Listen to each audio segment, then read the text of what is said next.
जो है वो बढ़ गई है। हर पार्टी अपनी जीत का दावा कर रही है। इसी बीच बड़ौदा उपचुनाव को लेकर हमारे ब्यूरो एग्जीक्यूटिव मनीष कुमार ने कांग्रेस के स्टार प्रचारक और बादली से विधायक कुलदीप वत्स से खास बातचीत की। नमस्कार, मैं मनीष कुमार और आप देख रहे हैं खबर फास्ट। बड़ौदा उपचुनाव जो नज़दीक आ रहा है त्यों अगर बात करें तो टेम्परेचर मौसम के हिसाब से डाउन हो रहा है, लेकिन राजनीतिक तापमान की अगर बात करें तो वो उठता चला जा रहा है।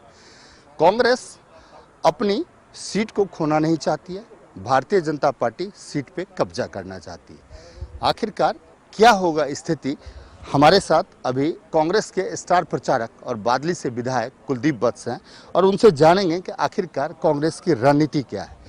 नमस्कार वत्स साहब। धन्यवाद वत्स साहब, अगर बात करें बादली ये बड़ौदा उपचुनाव की स्थिति काफ़ी बदलती नज़र आ रही है। कांग्रेस दावा कर रही है कि ये सीट जीतेंगे, भारतीय जनता पार्टी दावा कर रही है जीतेंगे, इनेलो दावा कर रही है जीतेंगे। आपका क्या कहना है? देखिए, हर पार्टी का एक अपना वर्जन होता है, पर सच्चाई है कि बड़ौदा की जनता पूर्ण रूप से पहले भी हमारे को लगातार 3 बार उन्होंने चुना है और आज भी आदरणीय स्वर्गीय श्री कृष्ण हुड्डा जी के ना रहने से इलेक्शन हुआ है। और बड़ौदा की जनता बहुत समझदार और राजनीतिक सूझबूझ रखने वाले हैं और बड़ौदा की जनता ने ये भी पता है कि हमारा भला कौन कर सकता है। जिन वासियों को कहीं कि भी खीर हलवा खाओगे या ना खाओगे, तो आज जो वहाँ का विधायक है उससे ये पूछो जाके पीछे बारिश हुई तो जींद का क्या हालात थे, आज विकास की क्या हालात है। और ओम प्रकाश धनखड़ जी बार बार बात करते हैं कि भाई मैंने बहुत विकास किया, बीजेपी ने हरियाणा में बहुत विकास किया। अगर मैं बड़ौदा की जनता से भी आपके माध्यम से कहना चाहता हूँ, जब ओम प्रकाश धनखड़ जी बड़ौदा की सीट पर वोट मांगने आते हैं, उनसे सिर्फ एक बात पूछ लेना, वो कहते खीर हलवे की बात करता है। पीछे झज्जर में भी बयान दे के आया था, भाई कांग्रेस वालों के पास तो गाल बजाने के लिए कुछ नहीं है।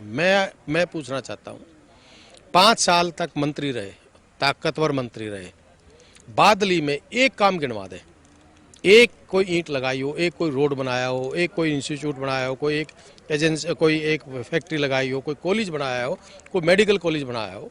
और 5 साल 6 साल तक उनके पास सारी ताकत थी। तो ऐसे काम करने वाले होते तो जनता ने उसको बुरी तरह रिजेक्ट किया और एक मेरे जैसे साधारण व्यक्ति को इतने भारी बहुमत से जिताया।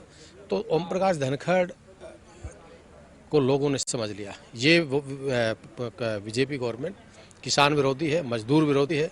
आज किसान के साथ लाठियां बरसाई जाती हैं, मजदूर को रोटियां नहीं मिलती हैं, युवाओं को बेरोजगार कर दिया।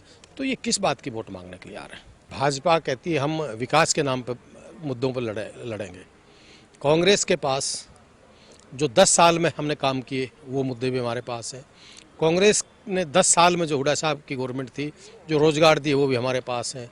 10 साल में जो हरियाणा में बड़े बड़े जो इंस्टीट्यूट आए, चाहिए बिजली के प्लांट आए, हम उनके मुद्दे पर लड़ेंगे। दूसरा, जो 6 साल में इन्होंने हरियाणा को अपराध में नंबर 1 बनाया। किसान की जो हालत आपको पता है, 2 करोड़ युवाओं की नौकरी की बात करते थे, वो आप आज आपके सामने। उसके बाद ये किस मुंह से कहते कि हमने 6 साल में विकास किया? हाँ, इन्होंने विकास किया, अडानी और अंबानी का विकास किया, इन्होंने विकास किया, अपराध में भी इन्होंने विकास कर दिया। भ्रष्टाचार आज चरम सीमा के ऊपर है, डेली दिन दहाड़े गोलियां मारी जा रही हैं, लूट खसोट हो रही है, भ्रष्टाचार हो रहा है, इन्होंने विकास किया। तो यही इनका विकास है। तो हम तो कहते हैं कि अब ये बहुत विकास हो लिया, आपसे हाथ जोड़ती है ये हरियाणा की जनता, अब हमारा पीछा छोड़ो और हरियाणा की जनता को अमन चैन और भाईचारे से जीने दो।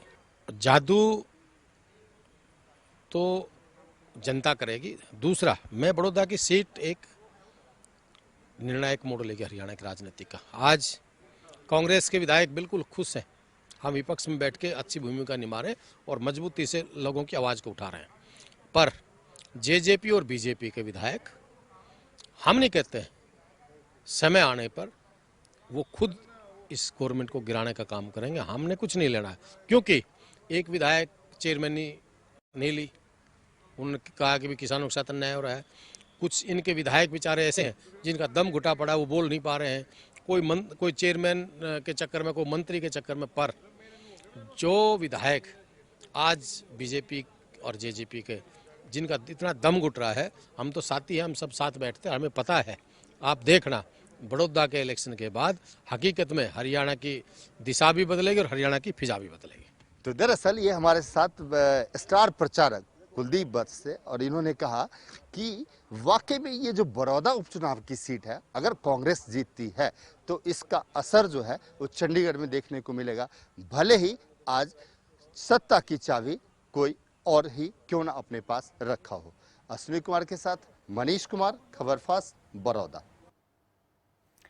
तो बड़ौदा उपचुनाव के नतीजे हरियाणा की राजनीति में निर्णायक साबित होंगे। इसके बाद में हरियाणा की दिशा भी बदलेगी और फिजा भी बदलेगी। ये तमाम दावे कांग्रेस की ओर से किए जा रहे हैं। जीत किसे मिलती है और दावे किसके यहाँ पर दमदार साबित होते हैं, इसके लिए इंतजार तो यहाँ करना ही पड़ेगा। 3 नवंबर को चुनाव है और उसके बाद 10 नवंबर को जो है नतीजे भी आ जाएंगे। तब तक के लिए आप भी यहाँ पर हिसाब लगाते रहिए और हम भी यहाँ पर जो है देखते रहते हैं कि और नब्ज जो है उस पर हमारी पकड़ जो है वो लगातार बनी हुई है कि बड़ौदा की जनता इस बार जो है किसको जनादेश देती है। फिलहाल के लिए मेरे साथ बस इतना ही। आप देखते रहें खबर फास्ट। नमस्कार।